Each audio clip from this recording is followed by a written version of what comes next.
What does it mean to have a successful skateboarding career? When I asked Mo, the answers he gave me were vague and convoluted. Everything seemed so subjective. Mo saw a successful career as being measured by the skater's output and influence. How much their videos impact the progression of skateboarding, as he put it. Sometimes that influence is rewarded financially. Most of the time, it seems it is not. Mo referred to the 1% class of professional skateboarders as the few who get lucky. There are some guys like David McLean. We just called him D-Lane. Dude was a legend. Is a legend, I should say. He cranked out 3 super gnarly video parts all before he was 23. He signed with Say, a big skate shoe brand. Actually the same sponsor I have, and they put his name on the shoe. Boom. That D-Lane shoe thing made him millions. I'm not exaggerating. Literal millions of dollars. But just as his shoe was blowing up, he tore his ACL badly. Pretty much hasn't skated since. So would you say a career like that is unusual? Oh yeah, he's a 1% guy for sure. His shoe sold like crazy for years, even when he wasn't skating. Still sells actually. Big in the hip-hop world, streetwear people, hype beasts, all that. You've probably seen the D-Lane shoe 1,000 times and didn't even know it's designed by a skateboarder. On the other hand, a lot of guys get pro model shoes, but they almost never make money. Take my mate Jonas Warner, excellent skateboarder, yeah? A genuine artist, he had a good 10-year run, puts out loads of incredible parts, even though a couple of pro model shoes, but I doubt he ever made over 35 grand in a year. In pounds? No, he's an American bloke, dollars. Through the maze of conversations on this subject with Mo, and my subsequent research, I've assessed that the average professional skateboarding career lasts about 7 years. During those years, a said pro earns between $3,000 and $5,000 per month. Here's what that might look like.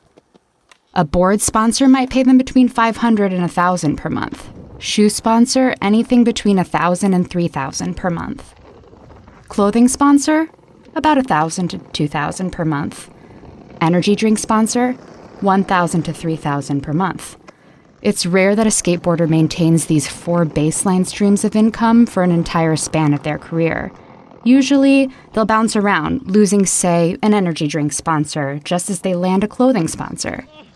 They're lucky if they hold on to each individual sponsor for longer than a few years. Luckier still is the skateboarder who has peers or a manager who advises them to pay taxes. They work as 1099 independent contractors who receive checks without taxes taken out. This means they must set aside a lump sum every quarter to pay their taxes, which, surprise, surprise, doesn't always happen.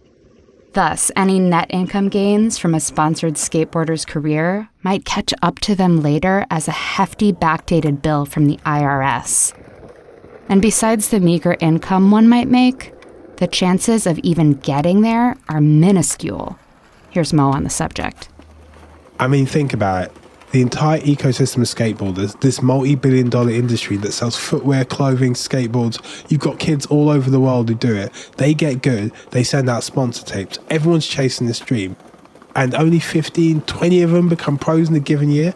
And don't get me wrong, all turning pro means is that some brand slaps a guy's name on the bottom of a skateboard and maybe, if they're lucky, cuts them a $500 check every month.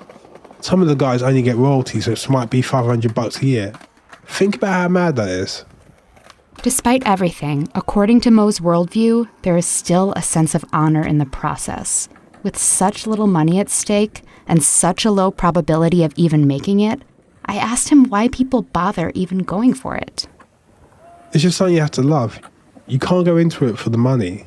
Some blokes do, but it never lasts long. I know it seems crazy, but that's what you have to be.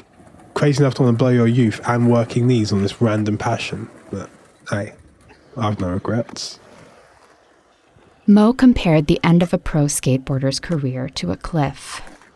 Sometimes there's a gondola at the top and you get in and it drops you off comfortably at the bottom.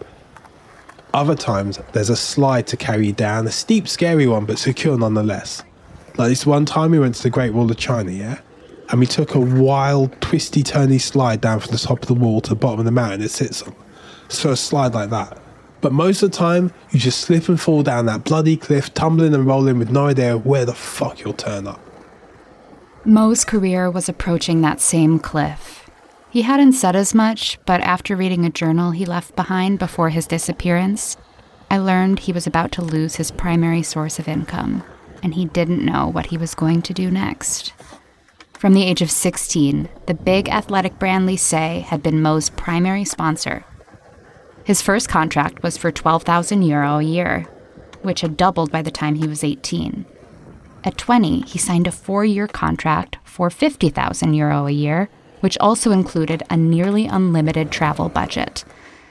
At 24, when that contract ended, they dropped his pay in the next contract to $30,000 per year and capped his travel budget at $10,000. Now, at 28, those 4 years were up, and he'd been notified that they would not be re-signing him. This was partially due, he admits in the journal, to his lack of interest in any competitions, along with his refusal to take part in any of the California-centric skateboard content that is traditionally expected of professional skateboarders. Here's an entry from 2 days before he disappeared. I haven't told Richie that this is probably our last trip, which is sad. I told him I got Lycée to pay for this one, just so he wouldn't feel bad. But this trip is mostly out of my own pocket. I don't know how to tell him, for some reason. I know it's denial.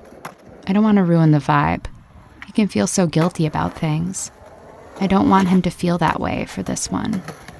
But after this trip, I'm just going to have to find some work in a pub or something. Maybe some set design work. Hit up the blokes I know doing that sort of stuff.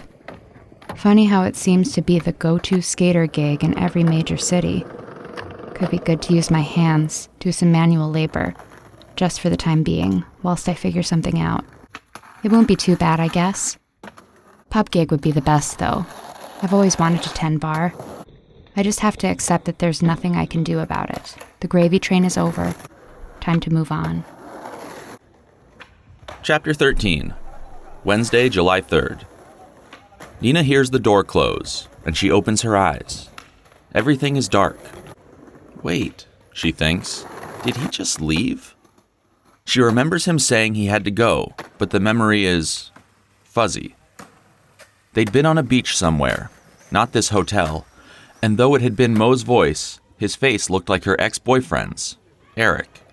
Blonde hair, blue eyes, with a nose that looked a bit too large for his face and always poked her when they kissed. She turns on her bedside lamp to look around, just to be sure it was all only a dream. He's not in the bed, but next to where he'd been sleeping is a note. Nina reaches over to look at it. She reads it twice, 3 times, the blurry words slowly coming into focus, and her heart suddenly aches with joy. Nina bolts out of bed and runs to the door, swinging it open. She turns and sprints down the hallway, now remembering that it's quite a walk to the elevator, so she'll have to hurry if she wants to catch him before he gets in it. It will be so nice to actually say it, now that he's said it first. Or written it. Kind of a cop-out, really, but at least he was the first to admit it. As she turns into the empty elevator lobby, she sees the floor dial dropping quickly. She presses the button rapidly, irrationally hoping that it will magically stop and bring her lover back up to her. She is disappointed as she walks back to the room, struggling through the fog of her recent deep sleep to try to figure out where he could have gone. She covers her breasts with her arms, hurrying back. Nina's not wearing anything besides her red lace underwear, and she doesn't want anyone to suddenly walk out of a room and see her. Mo would have loved it, seeing her appear almost completely naked in the lobby before he got in the elevator. He would have laughed, and then they would have hugged and kissed, and then they would have finally said it to each other. She giggles, thinking of how silly it was for her to run after him. Life isn't some cheesy rom-com where those kinds of moments actually happen. Oh, fuck, she says as she grabs the cold steel handle of the door to room 1924. Clearly, she hadn't thought any of this through. She's locked out.